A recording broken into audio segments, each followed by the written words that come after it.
आज के क्लास में हम लोग बात करेंगे केमिकल काइनेटिक्स के बारे में। सबसे पहले ये जानना ज़रूरी है केमिकल काइनेटिक्स क्या है। केमिस्ट्री के उस ब्रांच को हम लोग केमिकल काइनेटिक्स के कैटेगरी में रखते हैं जिसमें रिएक्शन के रेट के बारे में स्टडी किया जाता है। जिसका सिंपल मीनिंग है रिएक्शन को होने में कितना टाइम लग रहा है।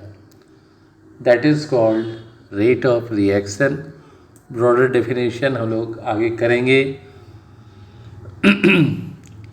और रेट के अकॉर्डिंग केमिकल रिएक्शन को 3 कैटेगरी में तोड़ा गया है। पहला है स्लो रिएक्शन, उसके बाद है फास्ट रिएक्शन और थर्ड जो है मॉडरेट रिएक्शन।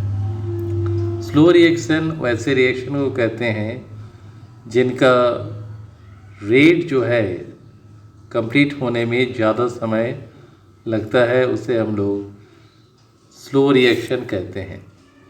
जैसे अगर एग्ज़ाम्पल की बात करें तो स्लो रिएक्शन में हम लोग रस्टिंग ऑफ आयरन को रख सकते हैं। रस्टिंग ऑफ आयरन, लोहे में जंग लगना, एक स्लो रिएक्शन का एग्जाम्पल है। फिर आते हैं फास्ट रिएक्शन।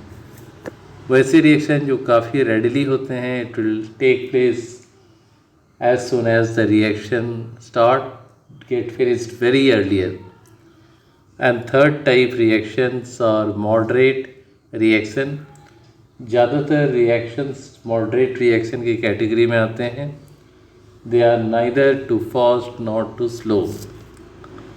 तो ये तो हो गया रेट ऑफ रिएक्शन के बारे में। Actual definition rate of reaction का क्या है कि जब भी कोई रिएक्शन होता है तो टाइम में चेंज होने के साथ कंसंट्रेशन रिएक्टेंट और प्रोडक्ट दोनों का क्या होता है, चेंज होता है। रिएक्टेंट का कंसंट्रेशन डिक्रीज़ होता है जिसको नेगेटिव साइन से हम लोग डिनोट करते हैं, और प्रोडक्ट का कंसंट्रेशन इंक्रीज़ करता है जिसे हम लोग पॉजिटिव साइन से डिनोट करते हैं। और इसमें भी 2 कैटेगरी है, एक एवरेज रेट है, एक इंस्टेंटेनियस रेट है। इंस्टेंटेनियस है तुरंत, समय में जैसे ही बदलाव हुआ, कुछ एक मिलीसेकंड भी मान सकते हो, रिएक्टेंट और प्रोडक्ट के कंसंट्रेशन में चेंज आना शुरू हो जाता है, और ऐसे में इसको हम लोग इंस्टेंटेनियस रेट ऑफ रिएक्शन के कैटेगरी में रखते हैं। तो इसमें इंस्टेंटेनियस रेट ऑफ रिएक्शन को ऐसे लिखोगे, rate minus d concentration of a d t. D t क्या है, स्मॉल चेंज इन टाइम, और d a small change in the concentration of the reactant. Negative sign क्या बता रहा है कि रिएक्शन में रिएक्टेंट का कंसंट्रेशन क्या हो रहा है, घट रहा है, at the same time product का बढ़ रहा है, तो that is plus d v by d t. तो इस प्रकार के रेट ऑफ रिएक्शन कहते हैं इंस्टेंटेनियस रेट ऑफ रिएक्शन। यही अगर लार्ज चेंज में हो, टाइम ज़्यादा समय के बाद अगर हम फाइंड आउट करते हैं रेट ऑफ रिएक्शन को with respect to concentration of the reactant and change in time, तो उसको हम कहते हैं एवरेज रेट। तो एवरेज रेट को माइनस डेल, ये ट्राइंगल साइन जहाँ भी रहेगा समझ जाना है कि ये इंडिकेट कर रहा है लार्ज चेंज, बाकी सारा सेम है। इस प्रकार के रेट ऑफ रिएक्शन को कहते हैं एवरेज रेट ऑफ रिएक्शन। इसके बाद इसमें इम्पॉर्टेंट टॉपिक है रेट कांस्टेंट। रेट कांस्टेंट क्या है, इसके बारे में थोड़ा सा बात करें। हम लोग ये जानते हैं, क्लास 11 में भी हम लोग पढ़े थे इक्विलिब्रियम में, कि किसी भी केमिकल रिएक्शन का जो रेट है डायरेक्टली प्रोपोर्शनल होता है कंसंट्रेशन ऑफ द रिएक्टेंट का to the power n। n क्या है, कोफिशिएंट। तो यहाँ पर हमारा रिएक्टेंट क्या है, A 1 मोल लिया गया है, R proportional concentration of A⁴ proportionality को हटाने के लिए एक कांस्टेंट यूज़ किया जाता है, ये K, this is called proportionality constant. और अब अगर ऐसा हो कि हम रिएक्टेंट का कंसंट्रेशन जो है कंसिडर कर ले 1 मोल पर लीटर, रिएक्टेंट का कंसंट्रेशन 1 मोल पर लीटर कंसिडर करने पर यहाँ पर ये R इक्वल टू क्या हो जाएगा, K। जैसे ही K हो गया,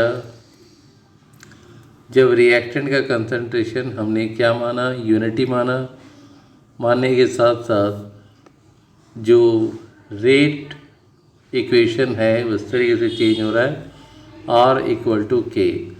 K को कहते हैं स्पेसिफिक रेट कांस्टेंट, और इसका डेफिनेशन लिख सकते हैं स्पेसिफिक रेट कांस्टेंट। पहले लिखोगे specific rate constant is defined as rate of reaction when the concentration of the reactant taken as unity.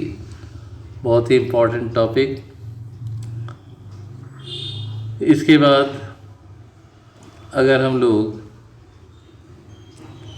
थोड़ा सा और वर्कआउट करें, ऐसा यूनिट कैसे फाइंड आउट करते हैं रेट ऑफ रिएक्शन का, तो रेट इक्वल टू क्या हो गया, change in the concentration of the reactant and product with respect to time. तो यहाँ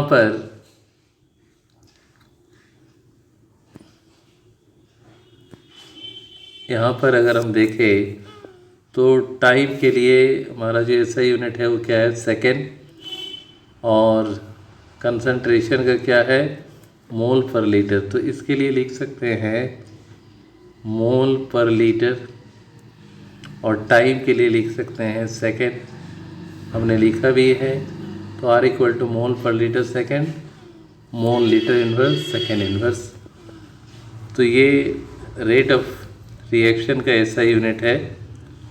अब एक रेट लॉ जनरल इक्वेशन के लिए अप्लाई करते हैं।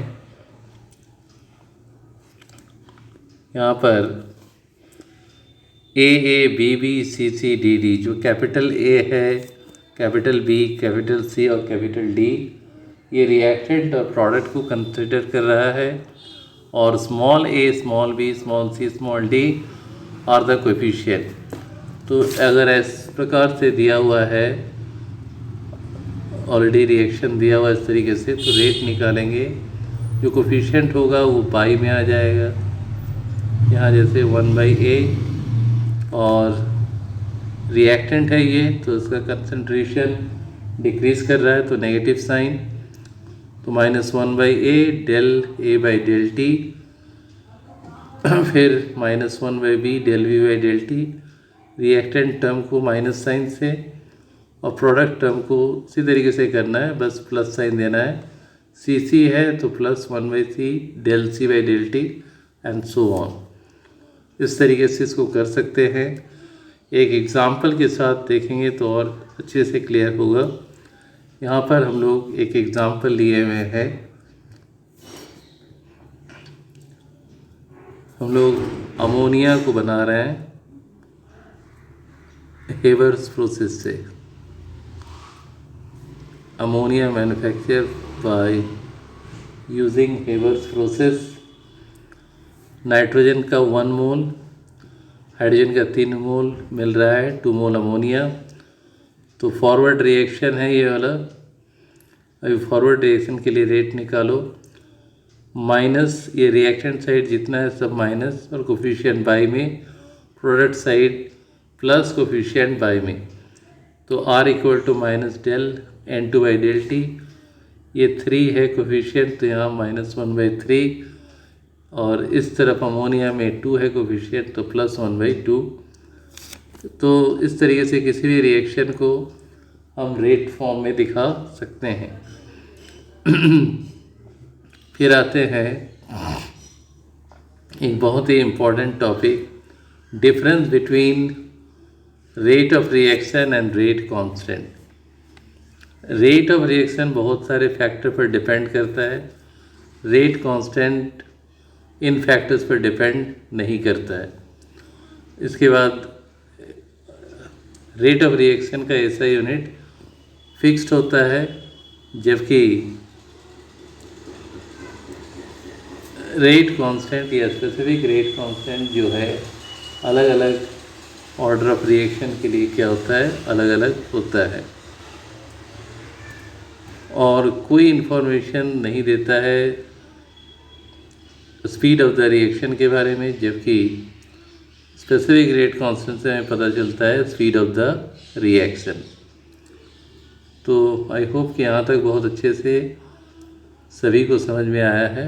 और इसके साथ ये भी थोड़ा सा जो डिस्कस कर रहे थे वही है कैरेक्टरिस्टिक्स ऑफ रेट कांस्टेंट। ये रेट कांस्टेंट स्पीड को डिफाइन करता है। हायर वैल्यू ऑफ के स्पीड ऑफ द रिएक्शन क्या होगा, मैक्सिमम होगा। लोअर वैल्यू होने पर स्पीड ऑफ द रिएक्शन क्या होगा, कम। और अलग अलग रिएक्शन के लिए के का वैल्यू जो है वो क्या होता है, अलग अलग होता है।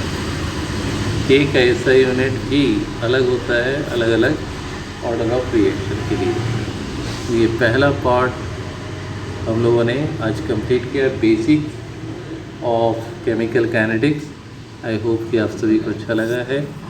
नेक्स्ट पार्ट में बहुत सारे इम्पोर्टेंट टॉपिक हम लोग करेंगे। Till then thank you and good bye.